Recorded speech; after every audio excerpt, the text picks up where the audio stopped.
Students अस्सलाम वालेकुम। आज फर्स्ट ऑफ ऑल हम ना एक एमसीक्यू जो है वो करेंगे, बहुत इंपॉर्टेंट एमसीक्यू है। Freon gas is now replaced by ammonia.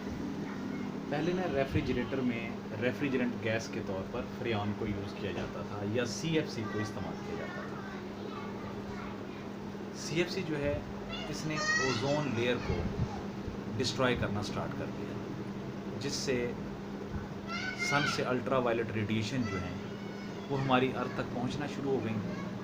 और उससे ये हुआ कि human body, plant body, animal body, उनमें मुख्तलिफ़ किस्म की डिजीज़ जो हैं वो डिवेल्प होना स्टार्ट हो गई। तो रिसर्च के बाद जो है ये फाइंड आउट किया गया कि ओजोन लेयर को ये सीएफसी जो है डिस्ट्रॉय कर रही है।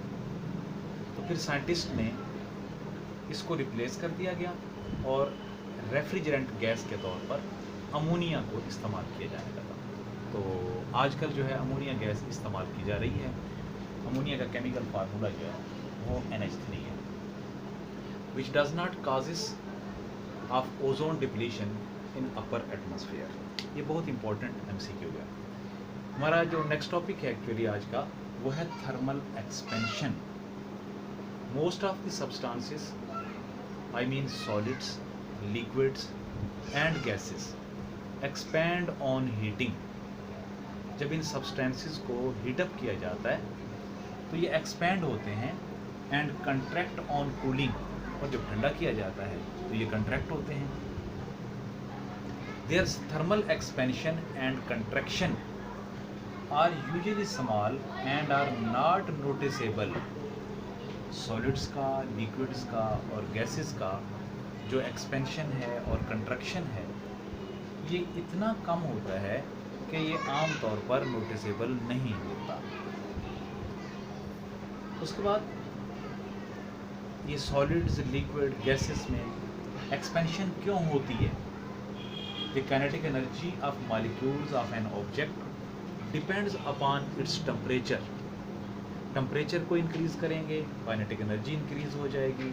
जब काइनेटिक एनर्जी इंक्रीज़ हो जाएगी तो इन सब्सटेंसेस में एक्सपेंशन हो जाएगी। The molecules of a solid vibrate with large amplitude at high temperature then at low temperature. ये डायग्राम जो है ऑब्जर्व करें, ये जो है एटम है किसी भी ऑब्जेक्ट का, टेम्परेचर जो है वो समान है, तो ये मूव कर रहा है, इस तरह से मूव कर रहा है।